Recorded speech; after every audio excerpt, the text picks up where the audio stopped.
All right. Good evening, everyone. Good evening. Let's begin. So first of all, begin by thanking all of our sponsors for this evening's share. To thank our annual Talmud Torah sponsor, the Tilsim Mishpach of Eretz Yisrael, for dedicating all the shiurim and drushos this year as a zechus for besoros tovos for all of Am Yisrael. Our Talmud Torah sponsors for the month of Kislev, Josh and Becca Freeman, in creation of the yahrzeit of Josh's father, Yisrael Yehuda Ben Rav Chaim Rafael Zichron Livracha, Semi and Malka Esterson, in memory of their parents, Yitzchok Leib Ben Aaron HaKohen, Sarah Rachel Bas Baruch Avram, and Hinda Bas Henech Ephraim, in memory of their dear friend, brave soldier, beloved husband and father, Naftali Yonah Shemi Kom Damo, Ben Beatrice Miriam, and Daniel Yigal.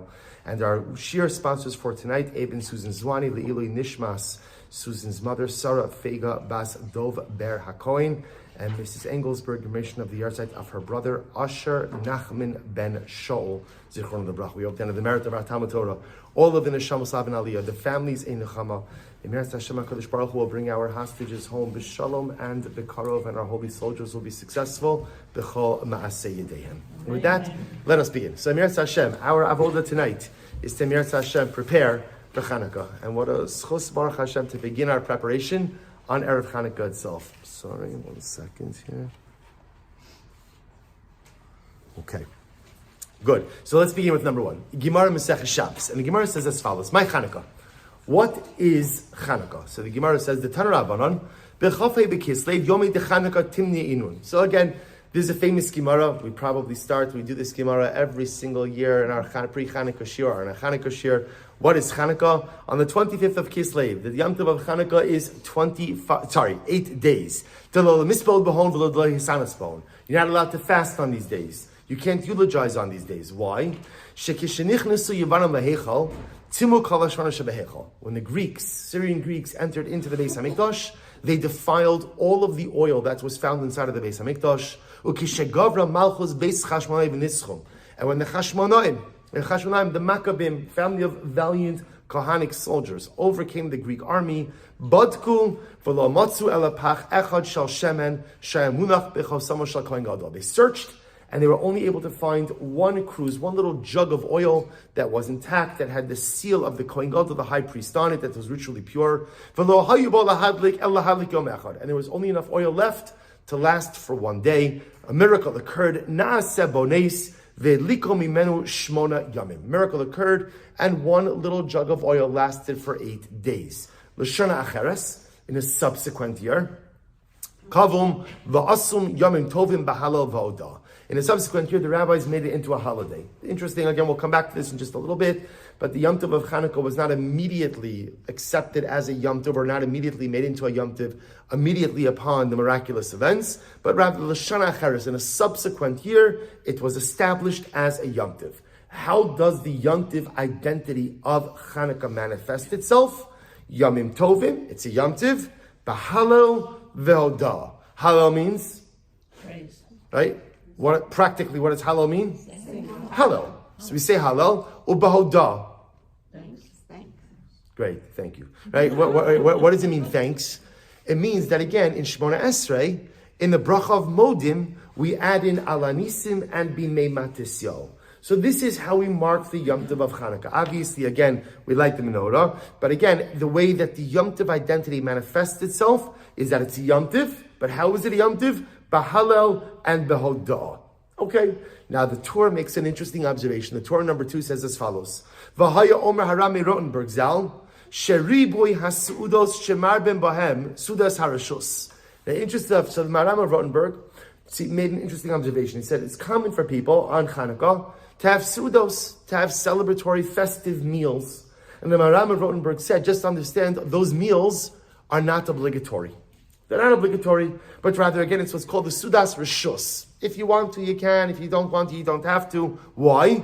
Shelo kavu ela lahalel ulahodos velo mishte v'simcha. Because the Ram makes a fascinating observation, that the Yom Tov of Chanukah was not established, or these days were not established as days of mishte v'simcha. They were not established as days of physical celebration. Mishte means, again, partying, right? Which means, again, eating, drinking, and simcha, and celebration. Chanukah. So what is the Ma'aram? What's bothering him? What's bothering him? In general, what's the hallmark of every single Yom Tov? Eating. So if you take a look at number 3, right? Torah tells us, right? Eating. Well said, right? Torah says, "V'samachta bechagecha." You are to rejoice on your Yom Tov. Ato ubincha bitecha avducha v'amascha v'alevi v'ager v'ayosem v'amana asher b'sharecha. When Yom Tov comes, there's a mitzvah of simcha, a biblical obligation. Now, obviously, this is talking about biblical Yom Tovim, Chanukah, Purim, rabbinic Yom Tovim. But generally, the way that halacha says we mark a Yom Tov is with simcha and mishta, celebratory meals. Celebratory meals, again, usually an obligation to have wine as part of those meals as well. So amazingly enough, the Maram of Rotenberg is quoted by the Torah, says yet Chanukah is different. On Chanukah, there is no mitzvah of mishta v'simcha. There's no obligation to drink wine. There's no obligation to have a celebratory meal. None of that applies on Chanukah. Why? Because going back to number 1, again, if you look at the underlined line, when the rabbis solidified the halachic identity of Chanukah, how is Chanukah celebrated? B'halal or b'odah. That's how Chanukah is celebrated. So you have a Chanukah party, go. You have a Chanukah party. But no, at the end of the day, that is not part of the halachic mandate. The halachic mandate of the day is halal and hodah. And in fact, if you take a look at number 4, the Shulchan Aruch writes as follows. The Shulchan Aruch in Hilchos Chanukah says, Riboy hasudos shemar bin bahem. But yet, here's what's interesting. It's so common for people to have celebratory meals over Chanukah. Right? Common for people to have Chanukah parties. Common for people to have beautiful sudos every night of Chanukah. So the Shulchan Aruch says, just understand, that's fine, but it's sudos harishos. It's not a halachic obligation. There is no halachic obligation to sit down and wash. There's no obligation, it's interesting. There is a minhag to eat milchiks, to eat dairy on Chanukah. That there is a minhag too. That's based on the story in Medrash Chanukah, how Yehudis, who was the sister of Yehuda Maccabi, the daughter of Yochanan Kohen Gadol, essentially killed a prominent Greek general by getting him to fall asleep, by feeding him dairy, by giving him milk, by giving him milchiks. So there's a custom like this to eat milchiks, but even that, there's no obligation of a meal. No obligation of a meal. He says, whatever meals we have, it's sudas harashos, shelo kavom lemishte v'simcha, because these days were not established as days of mishta and simcha. So the obvious question is, why? Just so you understand, Chanukah stands in contradistinction to every other Yom Tov we have. Every other Yom Tov we have, there is a mitzvah of mishta v'simcha. There is a mitzvah to have a meal. Again, Pesach, Shavuos, Sukkos, biblical Yom Tovim, are bound by, again, the biblical obligation that we see in number 3. V'samachta bechagecha. Now, as much as the obligation to rejoice on Yom Tov manifests itself in different ways, the Rambam writes that everybody experiences simcha in different ways. Some people experience simcha by getting new clothing. Some people experience simcha by getting new jewelry. Some people experience simcha by eating meat and drinking wine. However you're experiencing simcha, everyone has a mitzvah of simcha. Purim is its own kind of entity, right? Because what does Purim have? We spoke about this before. What does Purim have? Purim has exaggerated simcha, right? Purim has drunkenness, right? Purim is an exact, but nevertheless, rooted in the same concept of mishta v'simcha. The only Yom Tov we have that does not have an obligation of a meal, that does not have an obligation of wine, that does not have an obligation of mishta v'simcha. Again, mishta usually refers to food, simcha usually refers to wine. The only Yom Tov that doesn't have that obligation is Chanukah. It's Chanukah. So the obvious question is why? Why is this Yom Tov separate and distinct from all of the other Yom Tovim on the calendar? So if you take a look at number 5, there's a classic answer. The classic answer is given by the Mishnah Berurah. And the Mishnah Berurah writes as follows. I'm sure everyone has heard this before. The Mishnah Berurah says, Shelo kavu mishta v'simcha el lahal hodos, v'nira tam, delo kavu kan l'simcha kimo bepurim. So first of all, what's by the Mishnah Berurah is as follows. Generally, right, when we look at our Yom Tovim, we have groupings, right? What are our two groupings? Biblical versus rabbinic. So biblical, Pesach, Shavuos, Sukkos. Rabbinic, what do we have? Chanukah, Purim.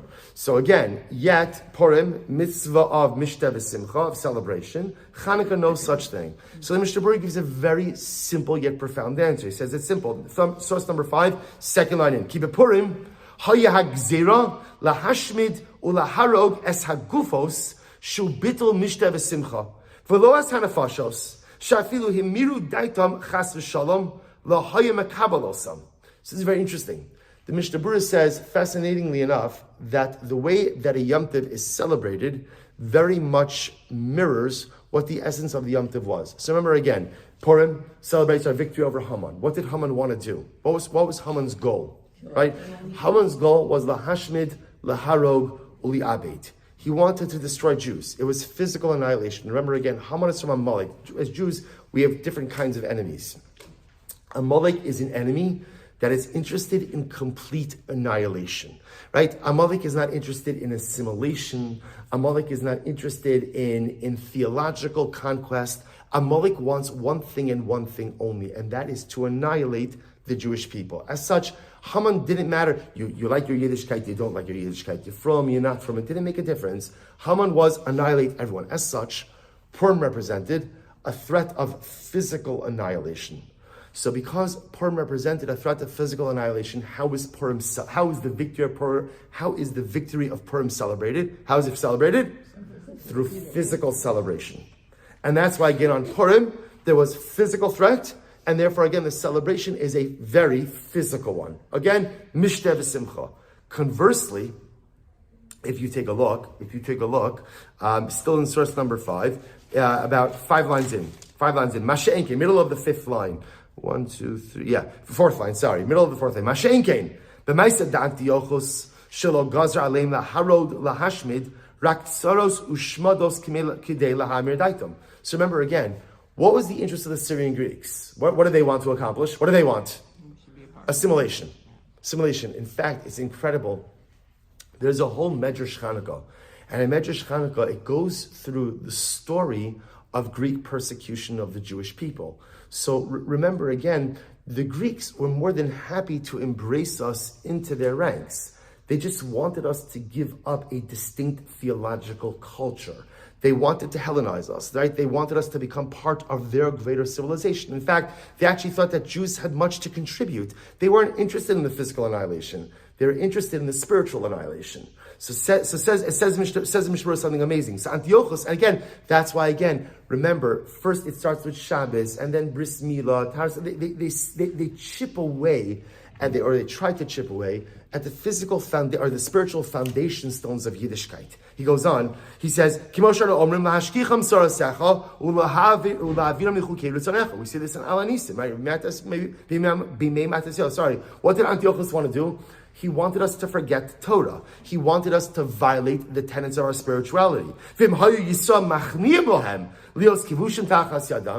therefore, again, if Jews would have simply gone ahead and given in to the Hellenization process, what would Antiochus have done? What would he have done? He would have embraced us, right? He would have embraced us willingly, right? He would have been incredibly happy. In other words, there would not have been a threat to the Jewish people had we been willing to go ahead and give up our spirituality. I just want to point out something incredible. It's important to understand in the Chanukah story that Antiochus was incredibly successful, right? And there were many, many Jews who were Hellenized. That's why if you notice again in number 1, the Gemara says, right, just imagine this for just a second, right? So the miracle, I don't want to spoil the story for you, but right, the little jug of oil lasted for 8 days, right? So remember, you would have thought, what would happen the moment after the little jug of oil lasted for 8 days? What would happen the next moment? Everybody would be inspired. They would make it a Yom Tov immediately then. It doesn't say that. It says L'shana Acheres, which means in a subsequent year, they made Chanukah into a Yom Tov. The Sfas Emes says, why would you wait until a subsequent year to make it into a Yom Tov? The miracle just happened. Say Maranan Barabanan, 25th of Kislev is going to be a Yom Tov. It's going to go on for 8th day. And make it that year. Why the Shana Acheres? So, Shana Acheres can mean a year later, 2 years later, 5 years later. The Sfas Emes says so profoundly. He says the ranks of the Jewish people were so profoundly diminished because of the successful Hellenization process that it would have been foolish to make a new Yom Tov when our ranks were so depleted. So in other words, we look at the story of Chanukah as an incredible success, as a victory, which of course it was. But it's also important to understand the tremendous amount of collateral damage that happened to the Jewish people during the years of spiritual persecution, which, just as an aside, why it's so important over the Yom Tov of Chanukah to open up your home to other people. Chanukah is a Yom Tov of Achdus. Chanukah is a Yom Tov of togetherness. Chanukah is a Yom Tov where ultimately, again, Klal Yisrael has to be together. So again, it's not our share, but especially if you know someone who's alone, or maybe you know someone who doesn't have in-town family, or someone who may be lighting by themselves, how incredibly important it is to offer an invite, not just the Shabbos. You know, it's so beautiful to invite someone over to join you for your hadlaka. If you know that they're alone, come join us for hadlaka. I got it. They don't fulfill their halachic obligation. They'll light later on at home. But to not have to do a hadlaka by yourself, to not have to have, just to be by yourself by the candles is a tremendous thing. Chanukah was a Yom Tov where we lost so many. And therefore Chanukah becomes a Yom Tov where it is so incredibly important for us to circle the wagons and to make sure that we're there for one another. In any event, back to the Chaburah. So the Chaburah says, therefore Chanukah was not a physical threat to the Jewish people, it was a spiritual one. And therefore, again, what happens? Lekach, 3 lines up from the bottom of number 5. Lekach, lo kavam ela lo halel ula hodos levad kilomar. Therefore, again, interesting, the Chaburah says, so remember, the celebration of a particular Yom Tov really mirrors what the essence of Yom Tov is. So if Purim represented a physical threat to the Jewish people, therefore the celebration of the Yom Tov is a physical celebration. Chanukah represented a spiritual threat to Klal Yisrael. And therefore, the celebration is a spiritual one.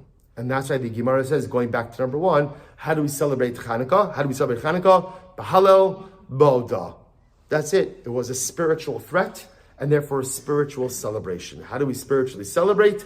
Recitation of Hallel, recitation ultimately again of Ala Nisim and Meimei Matisyo, both in Shemona Esrei as well as in benching. Spiritual threat, therefore spiritual celebration. Beautiful. And therefore, if you go with this approach, it makes perfect sense that there is no mitzvah of Su'udah, right? There's no mitzvah of Simcha on Chanukah, because that's what Chanukah is about. Chanukah is about a spiritual victory, and as such, the celebration manifests itself in spiritual fashion. Hallel and Hodah, Purim, physical victory, and therefore ultimately, again, physical celebration. But if you take a look at number 6, the Lubavitcher Rebbe, Sechas Kol Shavrach, has a beautiful insight. The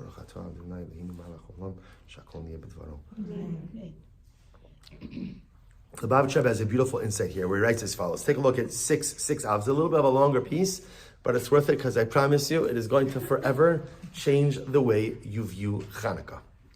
So look what he writes. He says, Li'ar hasbira shel pnimios haTorah mekabala inyan mashmaos amuka yosef. So the Rebbe says, let's delve a little bit deeper into this. So first of all, again, just to understand, what we've just done is a beautiful and profound halachic answer. And by the way, helps us also to understand, the way Yamim Tovim are structured. Right? Yamim Tovim are structured. That if you think about it, by the way, if you think about even the regalim, right? The regalim themselves, in other words, if you associate Su'udah with physical salvation, then it makes a lot of sense. Pesach was also a physical salvation, right? Sukkot, we celebrate Chaburah Baruch who housed us in the desert, whether it's clouds, whether it's booths, also physical salvation. Shavuos, remember again, what's the most beautiful part of Torah? I'm asking you, what is the most beautiful part of Torah?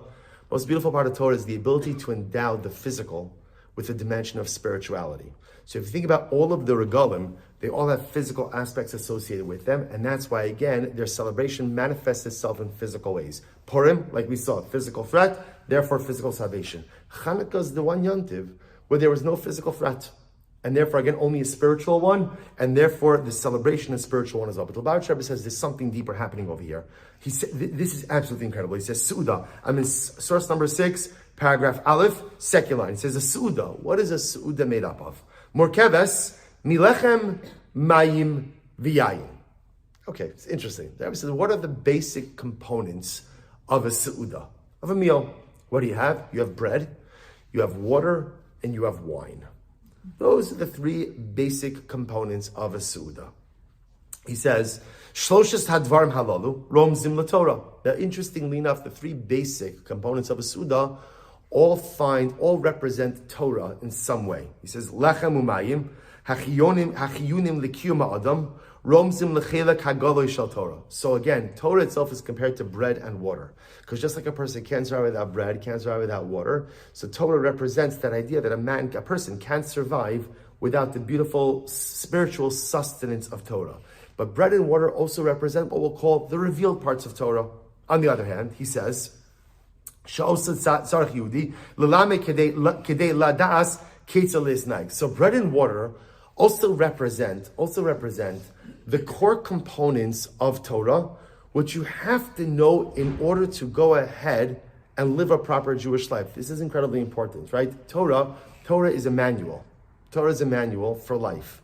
So like anything else, right? You buy something, you want to know how to use it, you have to read the manual. So what Torah is the manual for life.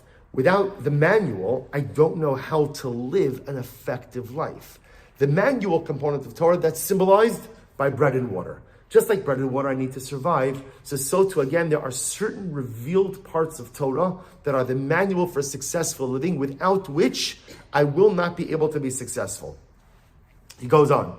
He says, Yayin on the other hand, wine, Shiratzarech Kiyumi, Alamosif Simcha V'chiyos, Roma is the soda. This is beautiful. Wine on the other hand, now again, does a person need wine in order to survive? I guess it depends who you ask, right? But again, wine represents something that's beautiful, that's wonderful. But again, you don't need it. You don't have to have it. You could lead an effective life even without it. Lubavitch Rebbe posits, wine represents the additional deeper dimensions of Torah. What we call Torah's Hanistar, the more esoteric components of Torah. Sodos HaTorah, we call the Panemius of Torah. He says, Hamosifin Omek V'chiyos Ba'avodas Hashem. Now, is it beautiful to delve into the deeper aspects of Torah? Is it beautiful and spiritually rewarding? Absolutely. Is it necessary?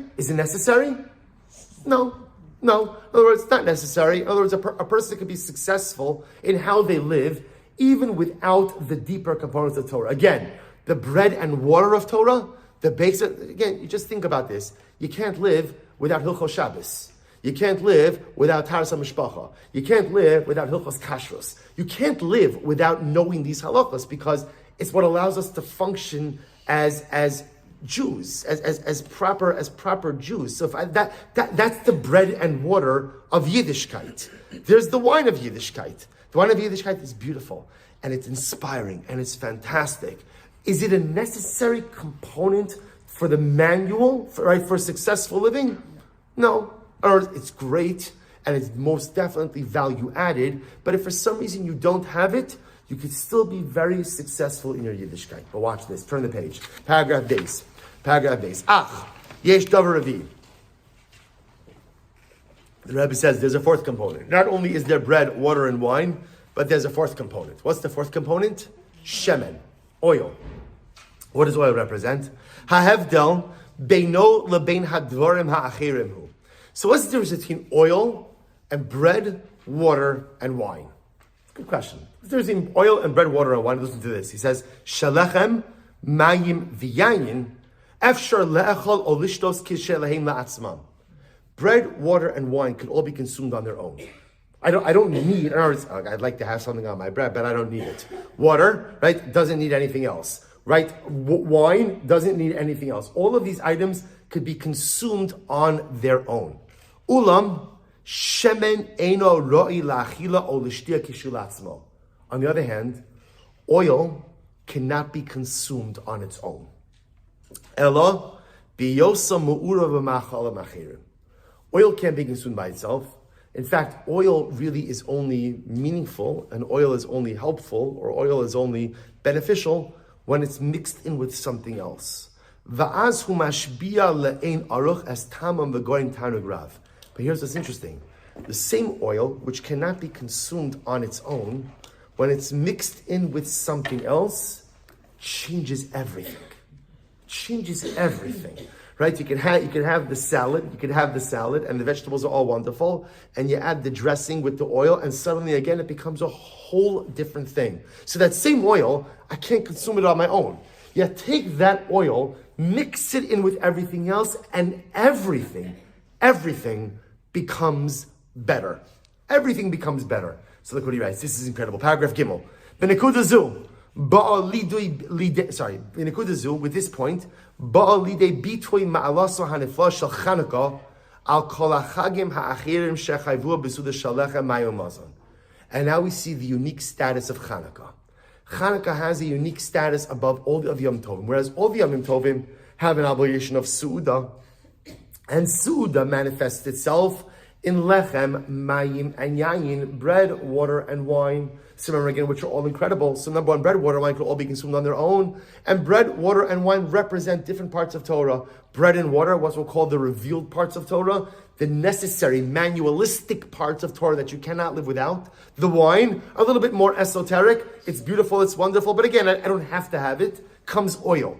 And what does oil represent, says the Rebbe? Hachagim ha'achirim kshurim lechalokim giluyim yosel shel Torah. This is incredible. All the other Yom Tovim that we have are much more tethered to the revealed aspects of Torah. Right? So in other words, what the Rebbe is positing, just understand what the Rebbe is positing. When you have a mitzvah of Seudah, of a meal, basic meal consists of bread, water, and wine. Bread, water, and wine we'll call the revealed parts of Yiddishkeit. The revealed parts, again, not all the same. Bread and water, the necessary indispensable components, wine, a little bit more of the esoteric, but all the things that function beautifully and independently on their own. All those things can be consumed on their own. So all the other Yom Tovim that we have are all linked to what we'll call the more revealed parts of Yiddishkeit. And then he goes on, he says something amazing. And even the wine represents the esoteric pieces, but the esoteric pieces that are waiting to be discovered and revealed. Not everything esoteric is so difficult to comprehend. You just have to work a little bit harder. He says, Ulam Chanukah, shemetzainim oso ayidei shemen, mesamel es kocham shalasodos hakmusim biyoser shalatorah rozin de rozin. So this is absolutely incredible. Says Rebbe, do you know what Chanukah represents? And by the way, this answers a question that I think bothers many of us each and every year, which is the entire Yom Tov of Chanukah has this incredible emphasis on the oil and absolutely no emphasis on, what was the other miracle? The war, which is just fascinating. The only mention we make about the war is again in Al Anisim, we say that Chaburah delivered Rabim biyad ma'atim. Right, Giborim biyad chaloshim. Right, so he says he delivered the many into the hands of the few. But Chanukah, the observance of Chanukah, is all about the oil. Says the Lubavitch Rebbe something absolutely amazing. Because what does oil represent? Oil, says the Rebbe, represents what he calls misamel es kocham shel sodos hakemusa biyoser. It represents the secrets, the energy, the power that exists within that is so hidden that sometimes we forget that it even exists. There are different forms of sustenance, says the Rebbe. There's bread, there's water, there's wine, and it's all beautiful. Bread and water, revealed kochos.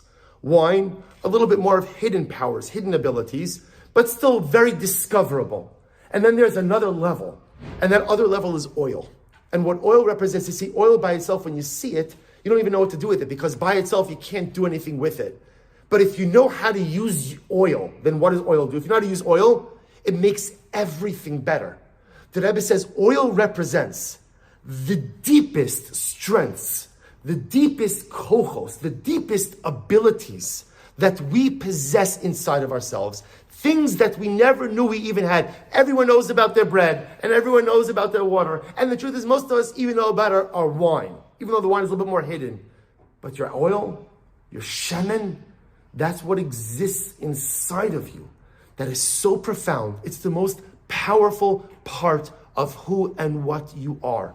And it's often the part of the self that remains fundamentally undiscovered. And the Rebbe says in paragraph Dalet, he says, actually, we'll leave this piece for later on. So the Rebbe says something incredibly profound. And by the way, you see this theme about Chanukah amongst many different incredible thinkers, Rav Avram Yitzchak Cohen Cook has this same idea.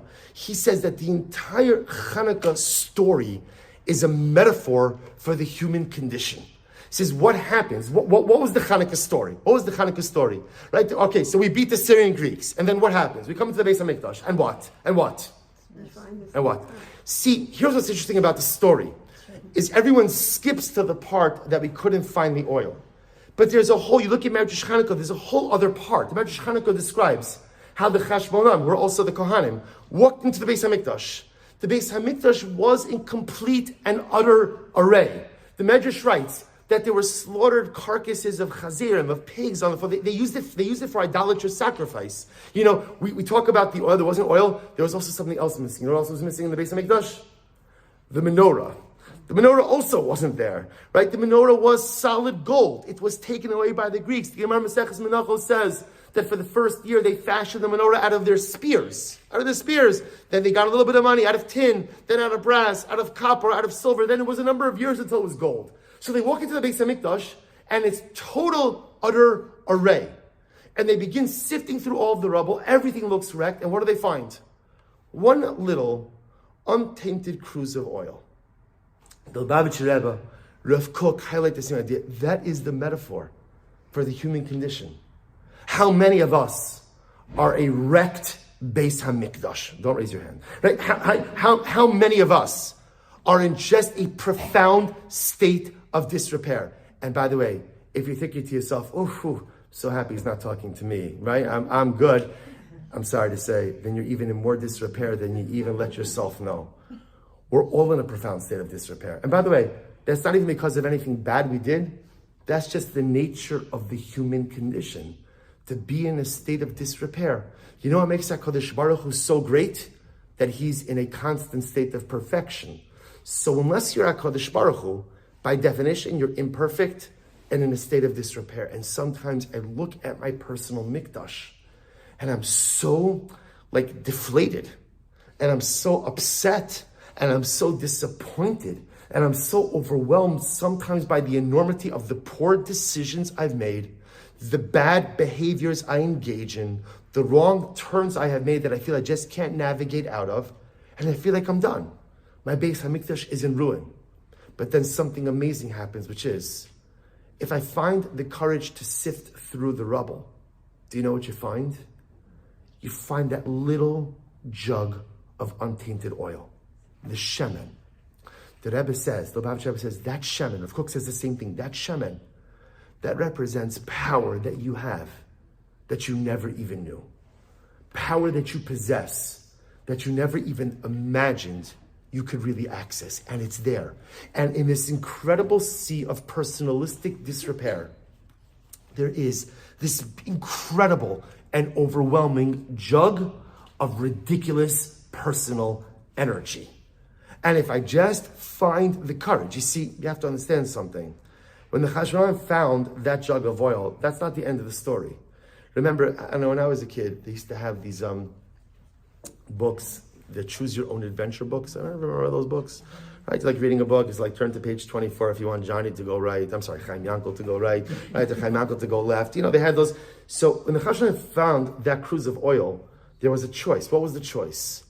You know, we know the story. So of course, they popped it open, they lit it, it remained lit. They could have just as easily said, forget it. Forget it. What good is one little jug of oil going to do in this overwhelming sea of disrepair? And they could have just put it back down and walked right back out. But they didn't. They decided to open up the seal. They decided to open up the oil. And they decided to kindle something that they did not know was going to rage as brightly as it did. Remember again, when they lit the menorah, what did they assume? They assumed it was going to remain lit for however long, whatever, one day. And that was it. And we'd be right back where we started. They had no idea, of course, the miracle that was going to occur. And this, says the Lubavitcher Rebbe, this says Rav Kook, is the powerful personal metaphor of Chanukah. The Chashmonaim had the koach to walk into a sea of disrepair, dig down deep through the rubble, find one last untainted pocket or jug of energy. And they were able to utilize it to create a spark, and that spark became a raging fire. And says Lubavitch, says Rav Kook, this becomes the avoda for us as well. Is that the avoda of the Yom Tov of Chanukah is number one, acknowledge and embrace. We've been talking about a lot about leaning into and accepting things over the last couple of weeks. Acknowledging and embracing and leaning into my own personal disrepair. We spend so much time and energy trying to convince ourselves that we're not broken, right? And it's great because it's fascinating to see. Why? Because I'm not broken. But you know who is broken? You know who is broken? All of you. Right? Everyone else is, I'm the normal person, right? I'm the one who's got it all together. It's everyone else who's broken. Instead of recognizing that's usually not how life works, right? If you're the one who's always having the problem, chances are it's and it's okay. We spend so much time running away from our brokenness instead of accepting that, yeah, of course I'm broken. I'm a human being, not because I'm bad, not because I'm underperforming, but because such is the nature of the human condition. And so if on Chanukah, I embrace the fact that often my personal Beis HaMikdash is in a state of disrepair. It is. There's a lot of things in life that may be in disrepair. We may have relationships that are in disrepair. We have midos that are in disrepair. We have behaviors that are in disrepair. We have personality traits that are in disrepair. Okay, we're human beings. That's the way it works. Embrace it, lean into it, and then dig through the rubble and find that jug of oil. Find that untapped reservoir of personalistic energy and decide that you're going to change yourself and decide that you're going to change your life and decide that you want things to be different going forward. If the Chashmonaim would have simply walked into the Beis HaMikdash, seen the overwhelming state of disrepair, and they could have just turned around. I often think to myself, I would have turned around. I would have been too overwhelmed by what I saw and just would have turned around, but they didn't. That's why they're the Chashmonaim. They didn't. Instead, they sifted through the rubble. They found the one little jug of wine. It says Lubavitch Rebbe, this is the power of Chanukah. Chanukah is not a Yom Tov of Seudah, because what does Seudah represent? What is Seudah? Seudah represents Lechem, Mayim, and Yayin. Those are the more revealed parts of our persona, right? Lechem u'mayim, the objectively, right, water and bread, the more objectively observable parts of our personality. Yayin, wine, maybe the parts of our personality that are a little bit hidden, but really easily discoverable. Those are the rest of the Yom Tovim. Chanukah is not about any of that. Chanukah is about oil. Chanukah is about shemen. Chanukah is about reaching deep into ourselves to find that untapped jug of energy, to find that untapped reservoir of personalistic power. But here's what's incredible. What's incredible is if you look, by the way, if you go back to number 1 for just a moment, if you go back to number 1, you'll notice something interesting. The way the Gemara is worded is as follows. The Gemara, it's in source number 1, 4 lines down, right? The Gemara is describing over the Chashmonaim walked into the Beis HaMikdash. And there's one pivotal word here that is so important that makes the entire story, right? The Gemara says, the Chashmonaim came back into the Beis HaMikdash, and what did they do? Third line down, first word on the line, Badku. They searched. You can't find the personalistic oil unless you search. You may say to yourself, I've really looked, I've looked everywhere. I cannot find my personal cruise of oil. I can't find that pocket of untapped energy. I'm tired, I'm exhausted, I tried it, I looked everywhere, I couldn't find it. So it's interesting, there's a Gemara in source number 7. The Gemara Maseches Megillah says, such a beautiful Gemara. Rabbi Yitzchak says, in Yomer Lecha Adam, this is one of my favorite Gemaras. If a person will tell you, Yagati v'lo matzasi, al tamin. If a person says, I tried very hard to accomplish something, but I was unsuccessful, don't believe them. Person says, Lo Yagati u'matzasi, I didn't try hard, but yet I became incredibly successful, al tamin. Don't believe them. Yagati u'matzasi, but if a person says, I tried really hard, and I found what I was looking for, tamin, believe it. And the Gemara gives an interesting qualifier. It says, Hani mili b'divrei Torah. This is talking about spirituality, not talking about money. Right? Why? Because money, some people just fall into money, right? Without working so hard. And some people work really hard and just can't find financial success. So leaving aside financial matters, in the world of spirituality, if someone tells you, I tried really hard, but I was unsuccessful. Do not believe them. It's false. It's not true. You didn't try hard enough. If a person says, I didn't try hard, but I was spiritually successful, don't believe them either. Because there is no spiritual success without incredible effort. But if a person says, and here's the mantra, this is a bumper sticker, right? Here's the mantra, Yagati umatsasi tamin. Person says, I worked really hard and I found what I was looking for, believe them. That's the chashon, that's badku. Badku. If you want your oil, if you want to dig down deep into that reservoir of personalistic power, and you want to access that koach, that jug, right? That jug of person that is sitting inside of you, that is ready to be opened, that is ready to be utilized, you're only going to find it if you work hard to excavate it. Because I have to get through multiple layers of rubble in order to be, and if you say, I tried, I didn't find it, you didn't try hard enough. And if you claim that you found it and you didn't really have to work hard at it, then it's not really the jug of oil that you found. You found something else. But if you're willing to work hard, if you're willing to put in the effort, then Chanukah tells us there is a jug of oil waiting for each of us. And this, says the Lubavitcher Rebbe, is the essence of Chanukah. And now we come full circle. And now we understand that as great as the Yom Tov of Chanukah is, there is no mitzvah of Suda. Because Su'uda corresponds to the revealed aspects of our persona. Su'uda, a meal which again is comprised of lechem, yayin, mayim, or lechem, mayim, yayin, bread, water, wine, where they're all revealed parts of who and what we are. That's other Yom Tovim. Chanukah is nothing to do with bread, water, and wine. Chanukah is oil. And oil is that kind of thing where by itself, you don't know exactly what to do with it. But once you discover it and you open up that personalistic jug of profound power, it enhances all the other aspects of my life. And the Rebbe goes on, the Rebbe says something really amazing. You know, in the world of change, often, like there are different change models that exist in life. And sometimes, conventional wisdom is, don't always try to affect change by attacking your biggest problems. Right? We all have like big problems and little problems. So there's like, there is a wisdom in saying, you know what?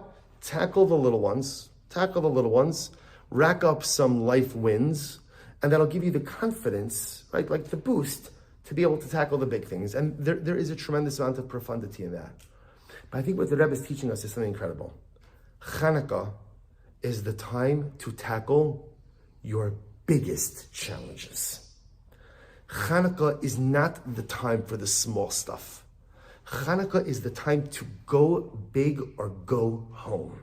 Chanukah is the opportunity to go ahead and say, you know what? I would assume that many of us are in the same boat. You come to Rosh Hashanah, you come to Yom Kippur, right? I'm not going to take a show of hands, but I would venture to say that most of us don't have new Averos year to year. Right? We don't really have new Averos. It's not like, tough Shem Pei Dalet, listen, I dabbled in a lot of new stuff that year, right? So it's like, I don't know, at least I find for myself, it's the same Averos, year in and year out. They might manifest themselves in different ways, but it's the same core issues that present themselves over and over and over. Why is that?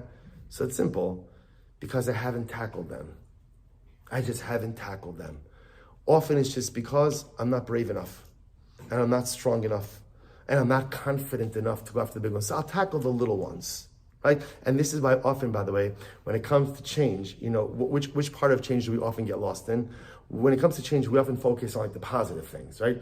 I'm going to say Nishmas 27 times in 3 minutes, right? That's what I'm going to do. I'm going to say all of Sefer Tehillim, 14 times in a half a day. Those are the things, or I'm going to start learning this one, which are all beautiful. You say Nishmas as many times as you can. It's fantastic, right? But we always gravitate towards those things. Why? Because it allows us to feel like we're affecting change without actually having to affect change. And so that's why we often find ourselves mired in the same stuff, year in and year out, decade in and decade out. So that when I'm in my 40s, How come I'm clapping al chet for the same stuff that I was doing in my 20s? Okay, the behaviors change a little bit differently, right? They manifest as, but it's the same core issues. Why? Because I haven't tackled a lot of the core issues. Says the Rebbe. Chanukah offers us the opportunity to not just do a little something here, a little something there, to not just a little bit more light here, a little bit more light there. Chanukah is walk into the rubble of yourself. Walk into your rubble. Stop running from it. Just confront it. Confront your rubble. Walk into your rubble. Walk into your personal Beis HaMikdash. And it's hard because for many of us, when we walk into our personal Beis HaMikdash, it's overwhelming to see what a state of disrepair. It's overwhelming and shocking to see sometimes what's happened to what once was such a beautiful structure. But here's the incredible part.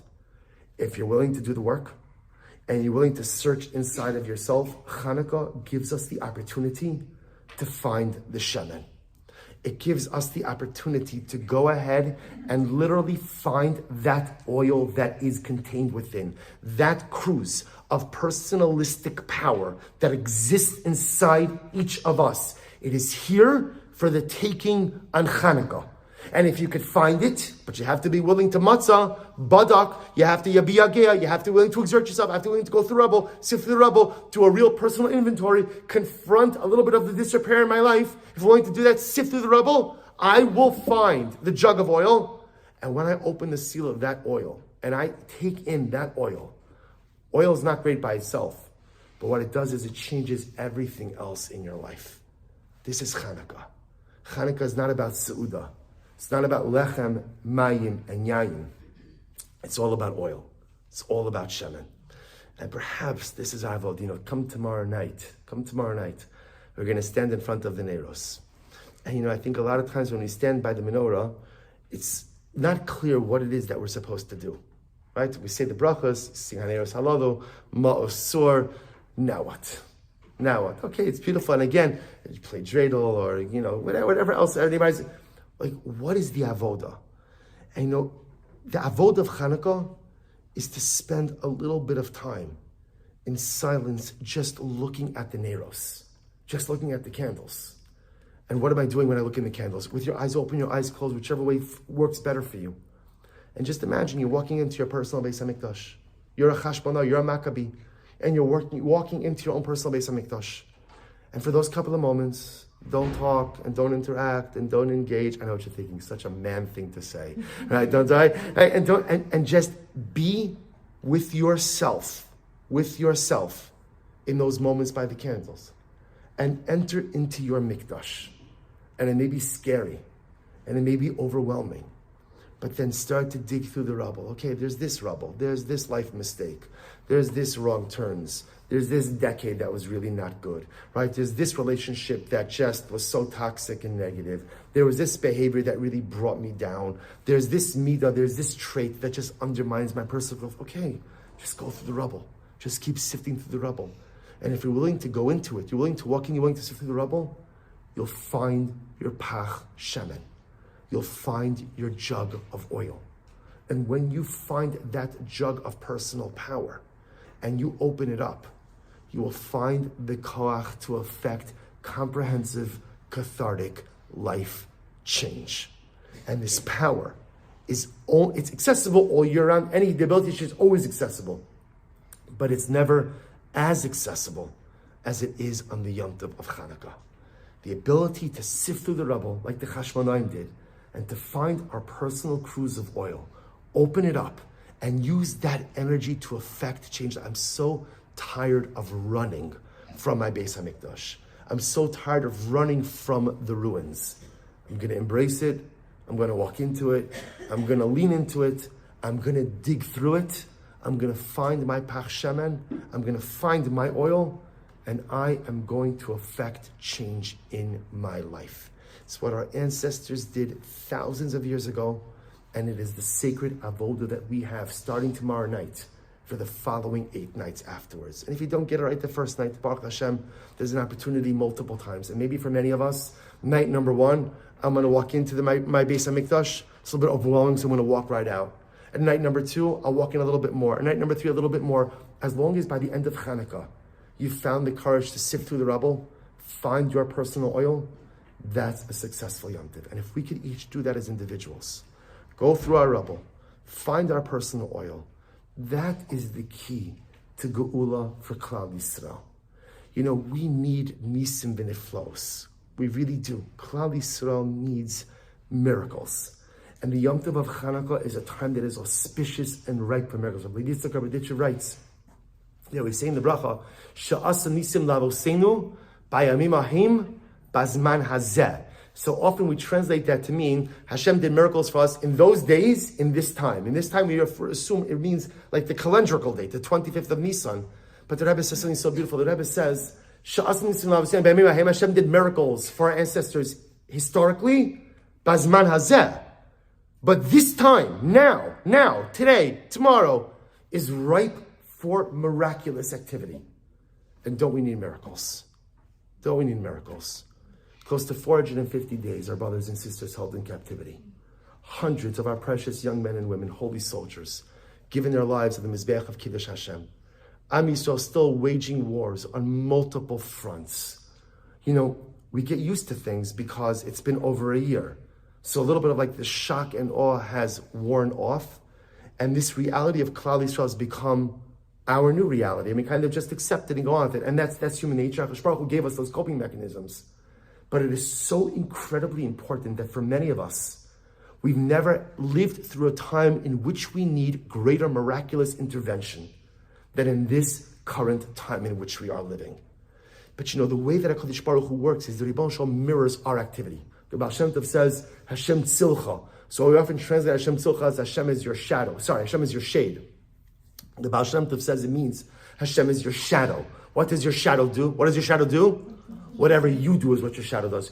If you want something miraculous from HaKadosh Baruch Hu, then do something miraculous first. Do something miraculous. And there is no greater miracle that exists in this universe than our ability to change. Change is the greatest miracle that exists in this universe. And so if I want miraculous intervention from the Ribono Shel Olam, then I need to model that behavior and create some miraculous change within my own life as well.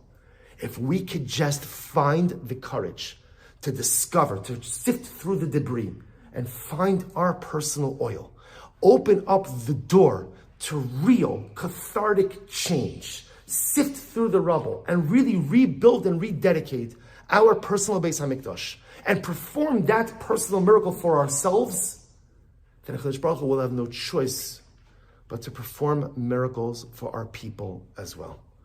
To soak in the full light and radiance of the menorah. To each of us in our own way to find our beautiful cruse of oil, to find that jug of personal potential. We should be Zocha Hashem to find the courage to sift through it, to find it, to open it up, to utilize it, to add it, to sprinkle it on the rest of our life. We should be Zocha Hashem to enter into Chanukah as one kind of person, and Meretz Hashem emerge on the other end as the best version of ourselves. And in that zechus, in the zechus of that personal miracle of change, may this truly be a Yom Tov of incredible nisim and niflos for Klal Yisrael. May we Zocha Meretz Hashem to see all of our hostages come home. May we Zocha Meretz Hashem to see all of our holy soldiers successful b'chol ma'aseh yadayim. May we Zocha Meretz Hashem to see the rededication of our third Beis HaMikdash and rebuilt Yerushalayim with the Melech HaMashiach here Rabbi Aminu. Amen. Amen.